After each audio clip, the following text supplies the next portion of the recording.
So something is happening in Russia. I mean, in just the last 24 hours, we are seeing even some of the most pro-Russian Russians sounding awfully depressed, like more depressed than normal, which is saying something. I mean, they're saying things like Russia will not be able to accomplish their original war aims. What? I feel like that's pretty significant.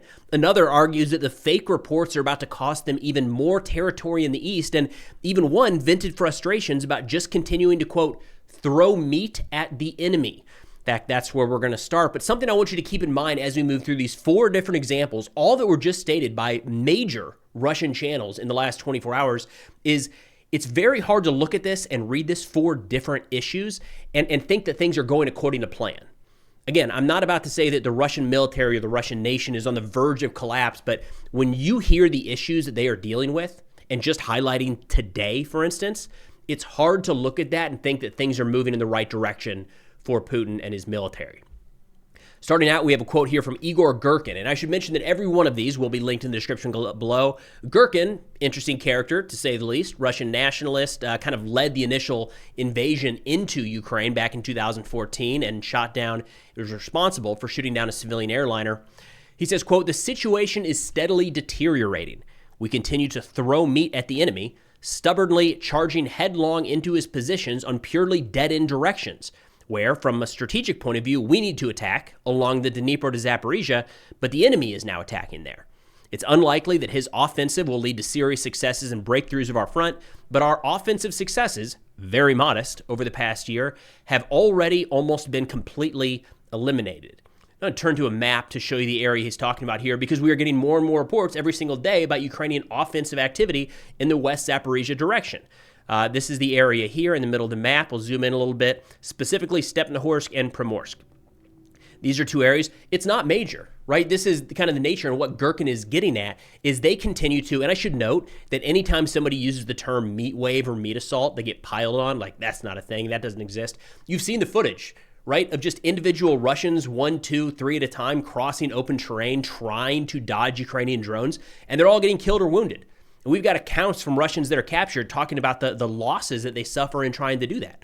Like, it's not a surprise anymore, and we have for a long time had major Russian accounts referring to these as meat assaults.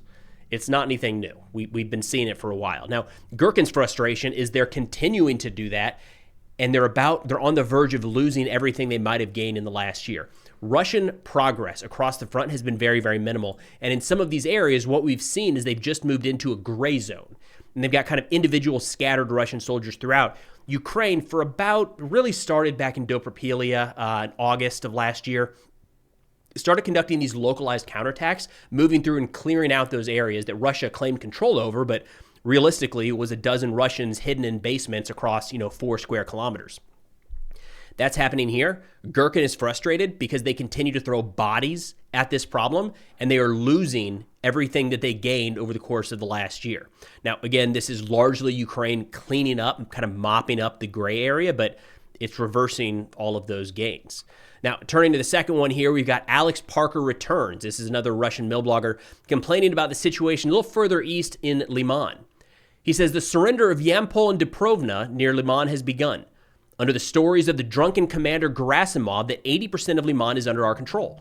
The Ukrainians are conducting successful counterattacks and are currently trying to cut off the salient at Liman, which will lead to an encirclement and a repeat of the disaster like in Kupiansk, where all of the advanced assault and consolidation groups were killed and the city was lost despite the stories of its liberation.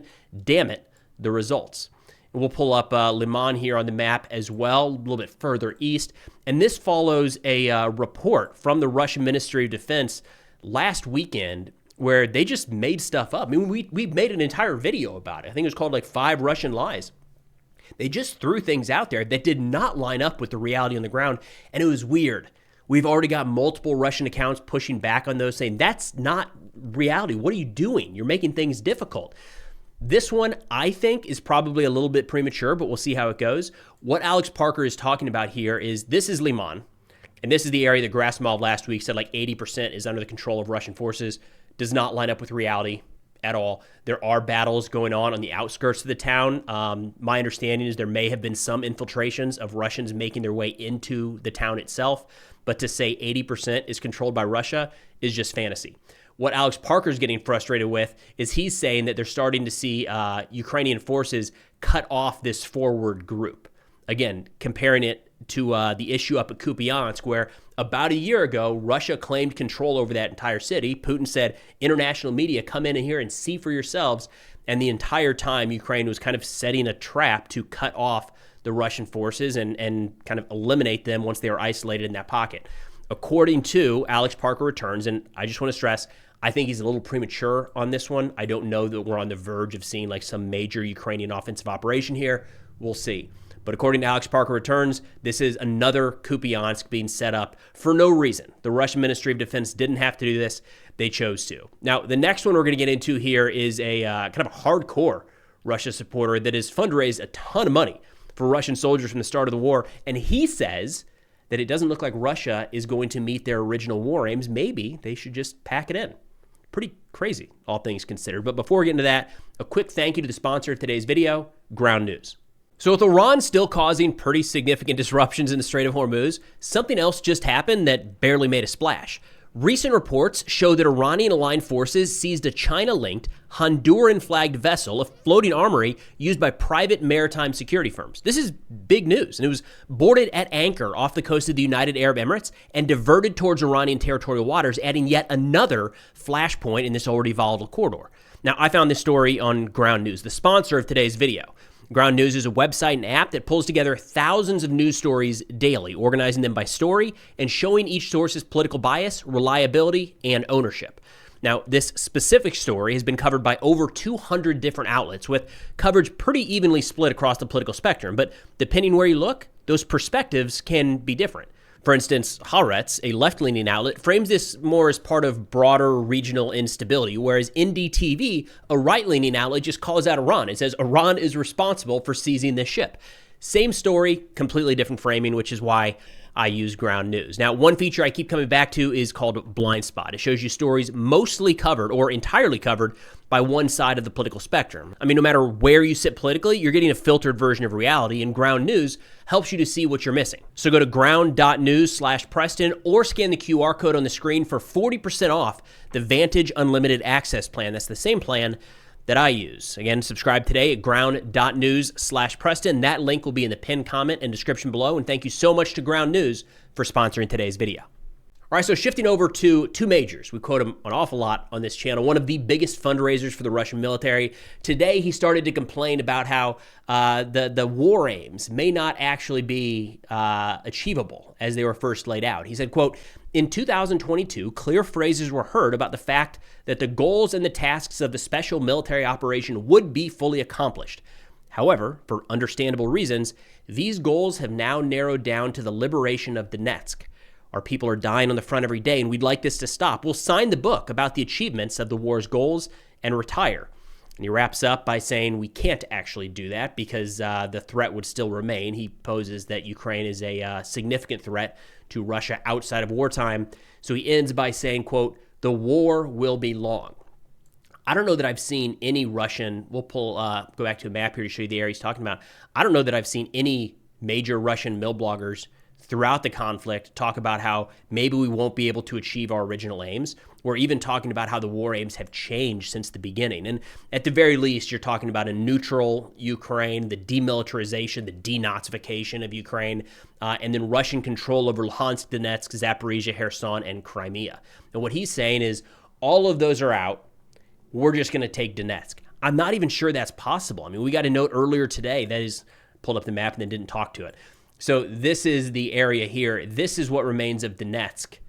And it's a fortress belt. I'm just not sure that Russia has what it takes. I mean, I feel like it could break their country, the number of casualties that it would require to move through the rest of Pokrovsk and Dobropilia to actually take not just Konstantinivka, but Kramatorsk, Sloviansk, Liman. Like, that's a lot. It's a lot of death that they'd be dealing with in order to take this.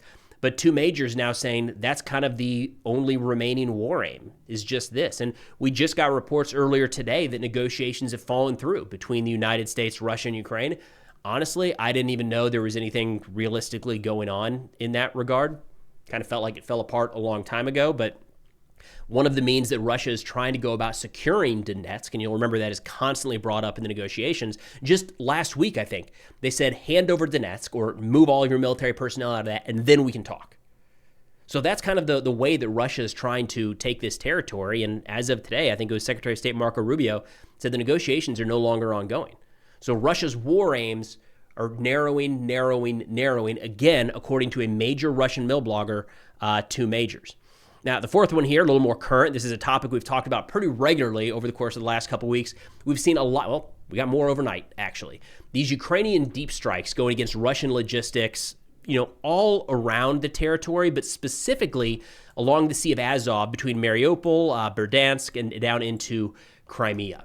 So overnight, as we saw a number of additional strikes carried out 200 plus kilometers from the front line, we saw an announcement from Russian media, from government officials, shutting down certain portions of that road, small portions, and restricting the movement. So we've got Russian media Rybar here complaining about that, saying, you guys just made the job for Ukraine even easier.